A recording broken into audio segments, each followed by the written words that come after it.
all know the story of Jonah and the whale from Sunday school. You know, the prophet who was swallowed by a big fish. Like me, most of us would have not read this again since childhood. Jonah is often used as an example of what happens to those who run away from God's calling.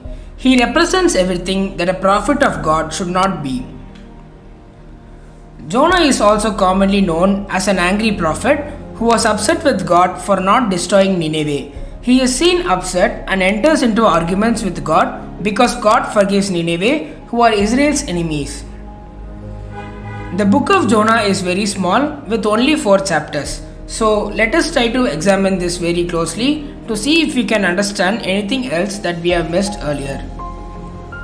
But first, let us examine some historical facts and evidences to enable us to view the story of Jonah in the correct context. Jonah lived around the time of King Jeroboam II, as we read in 2 Kings chapter 14 and verse 25.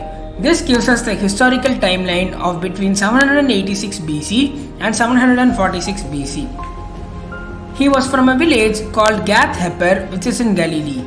He prophesied the unification of Israel under King Jeroboam II, which came true. So he was not an unknown person, but someone who was well recognized in Israel as a prophet. We can compare him to similar position as Nathan, the prophet who worked during King David's lifetime. He was a prophet who dealt with kings. Nineveh was the largest city in the world during Jonah's time and the capital of Israel's enemy, the Assyrians. It was a huge city and it took a person 3 days to walk from one end to another. It is estimated that around 600,000 to 1 million people may have lived in Nineveh during Jonah's time. Today, you can see its ruins in the northern part of Iraq near Mosul. Assyria was a major superpower and an enemy of Israel during the time of Jonah. All of Assyria's neighbors, including Babylon and Israel, were afraid of it. The Assyrian armies were very strong and efficient in battle. They were masters of chariots and were among the early civilizations to fully use iron weapons. The Assyrians were considered as one of the most ruthless and cruel nations of ancient days. They invented and used several torture devices to subdue their enemies and their own people. There are many historical records that give great detail on their torture and execution methods. Imagine the sorry state of enemies who fall into Assyrian hands. If you see the Assyrians, just run away. With this history in the background, let's get back to the story of Jonah. God asked Jonah to go to Nineveh, the capital of the Assyrian Empire. No normal person will go to Nineveh, leave alone a prophet of Israel who are enemies with the Assyrians. Why is that? We will find out later. The message that God wanted Jonah to tell to Nineveh was one of destruction. If you read carefully, you will notice that the prophecy given by Jonah does not have a redemption condition. It was simply a prophecy of condemnation with no way given to Nineveh to escape. You will be destroyed in 40 days. Jonah is to go to the capital city of their bitter enemies and tell them that they will be destroyed. Not a pleasant task. So why did Jonah run away? Jonah is an Israelite, an enemy of Assyria, who is carrying a message of destruction. If he goes to Assyria and tells them you will be destroyed, he may be tortured and killed. It is very possible that he thought like that. But from what we read, Jonah does not seem to be afraid of his life. In fact, he even asked the sailors to throw him into the sea and does not really care for his life. So, he may not be really afraid of death from the Assyrians. In chapter 4 verse 2, Jonah gives the reason on why he ran away. He says that he ran away because of God's merciful nature. That is a very strange statement to make. Why would anyone run away from their mission because God is merciful? Let us try to understand why Jonah thought like that. We have seen earlier that Jonah was a successful prophet in Israel during King Jeroboam. He must have enjoyed a good and respectable life now. If God did not destroy Nineveh due to his mercy, then Jonah will be branded as a false prophet, because the prophecy itself, as we have seen, does not have a redemption clause for the Ninevites. Now, under the law of Moses, Jonah would be condemned to death and stoned in front of all, including his family. That would have been a humiliating and shameful death for a prophet who was used to be dealing with kings. Jonah realized that he had a one-way ticket to Nineveh. In his mind, there are only two possibilities that can happen. 1. The Assyrians could easily torture and kill Jonah. We have seen that Jonah was not afraid of it. 2. If God spared Nineveh, then Jonah will be killed as a false prophet if he returned to Israel.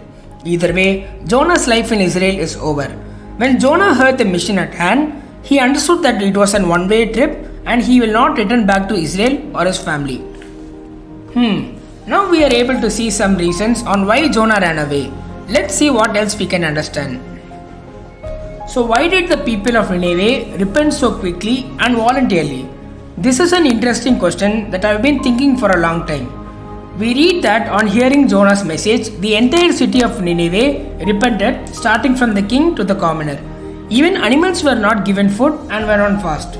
Now, Nineveh, like every other pagan city, has hundreds of gods, temples, etc. So this is very incredible that they all fasted and repented immediately just because a prophet from an enemy nation comes in and says they will be destroyed. And they do it voluntarily since Jonah did not ask them to repent or anything like that.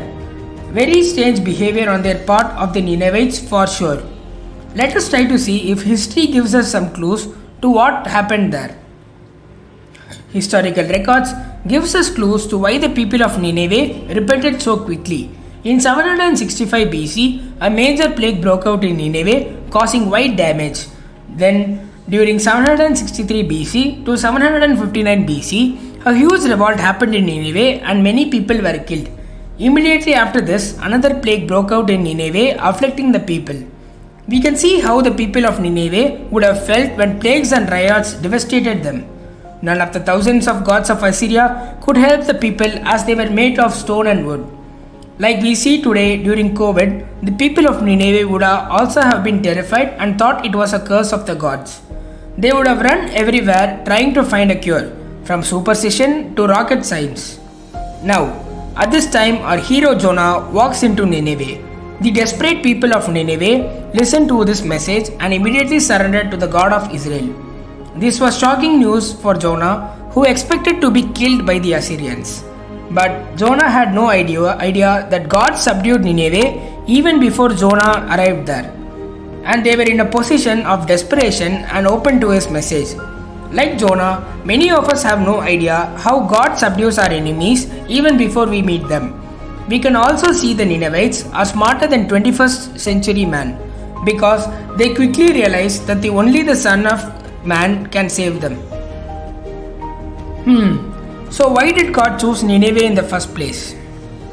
This is probably the only time in the New Testament that God had sent a prophet outside Israel, that too to the Assyrian Empire, the violent and ruthless enemy of Israel.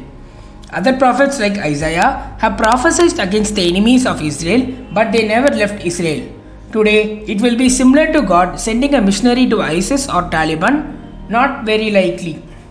Knowing God, we can be certain that God will not unnecessarily sacrifice the life of His prophet or His chosen people, because God was busy preparing an ultimate sacrifice for all of mankind 700 years in the future in a place called Bethlehem. But that is another story. So it is very strange that God chooses Assyria for Jonah. A possible answer to this can be found in 2 Kings chapter 17. This chapter gives a heart-rending narrative of God who has been betrayed by his own people. Now, during Jonah's time period, Israel was a backsliding nation. Israel rejected God and began to worship stone and wooden idols, practice witchcraft, and observe the ritual of their neighboring pagan nations. Though God has sent many prophets to warn them, they would not listen. They continued to blaspheme God's name by making Him equal to idols and myths.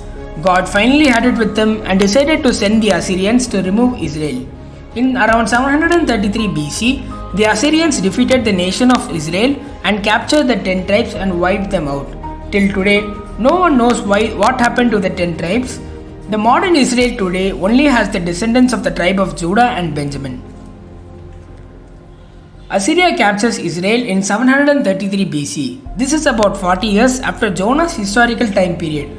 You see, God sent Jonah ahead so that the Assyrians will have some respect for the people of Israel. When Assyria captured Israel 40 years later, they would have still remembered Jonah and their redemption by the God of Israel. Due to this, they would have certainly treated the captive Israel with more dignity than they deserved for rejecting God. We have seen earlier about the cruelty of the Assyrians, but in this case, because of Jonah, the 10 tribes of Israel would have received a more humane treatment and not just to be massacred or mutilated. They were still slaves to the Assyrians, but then they would have been given more humane slavery tasks as we see in the picture, and not just subjected to torture, mutilation, execution that the Assyrians are famous for.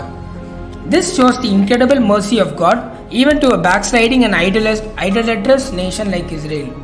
God still loved them so much that He even made their imprisonment more comfortable.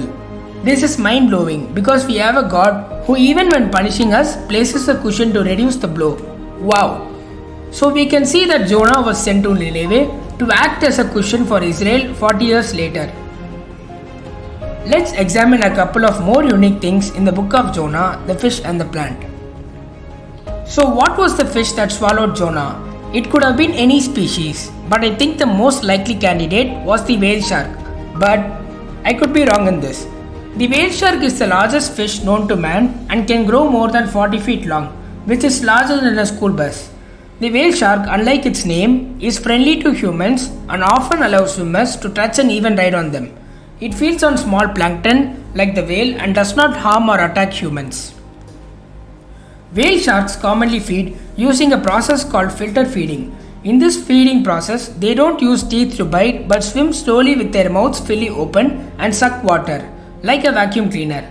From the water that they suck in, they filter out the plankton and swallow them.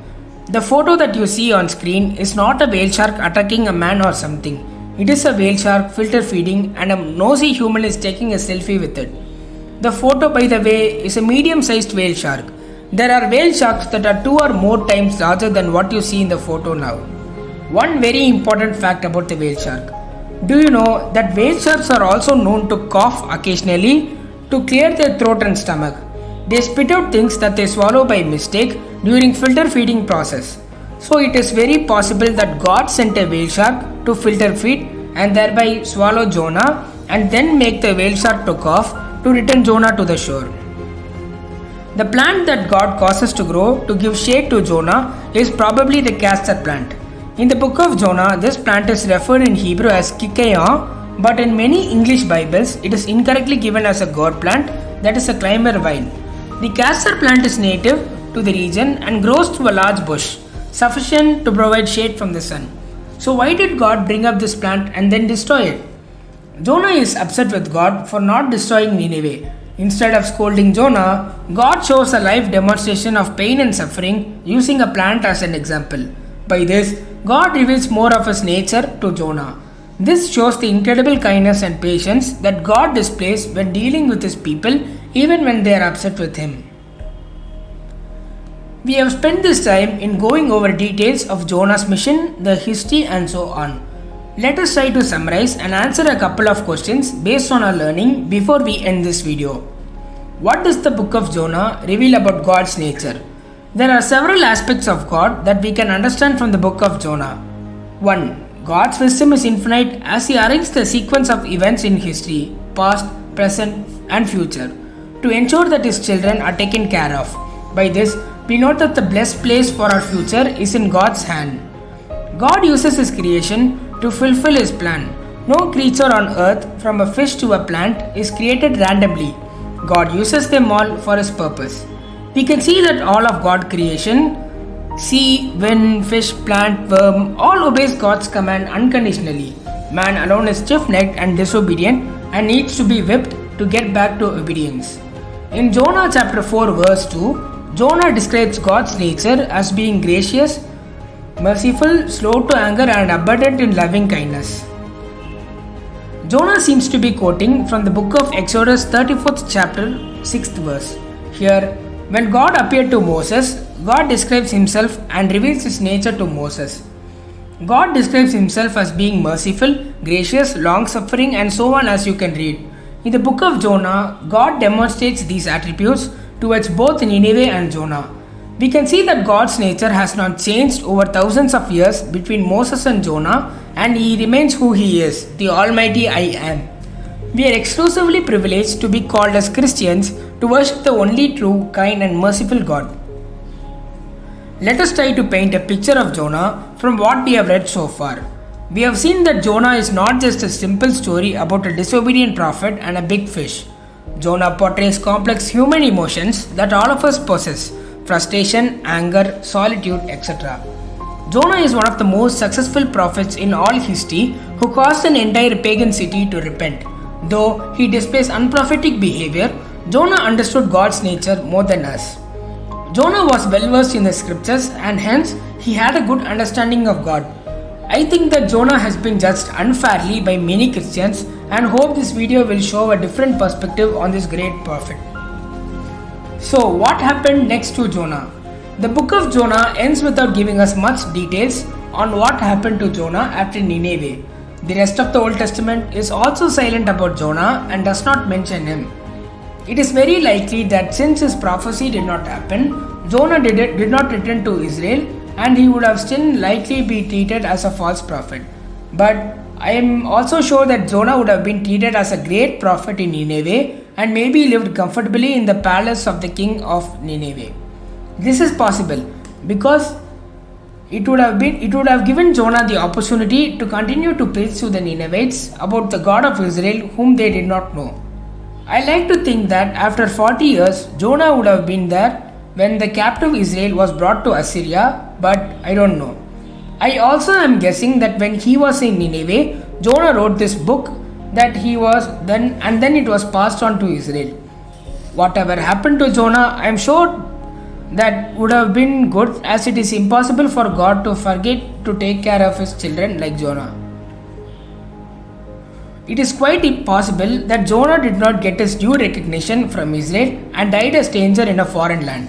About 700 years after Jonah, the Son of God walks into history and gives Jonah the due recognition he deserved. Jonah is one of the very few Old Testament prophets that Jesus mentions by name.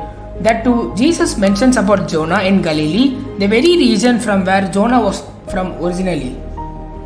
Jesus even compares his mission to that of Jonah, thereby validating Jonah and elevating Jonah to his rightful place among the great prophets of the Bible. It is remarkable that God notices little things like this and ensures that his prophets get the due respect they deserve. Talking about recognition, there are still a few Christians who recognize the significance of Jonah.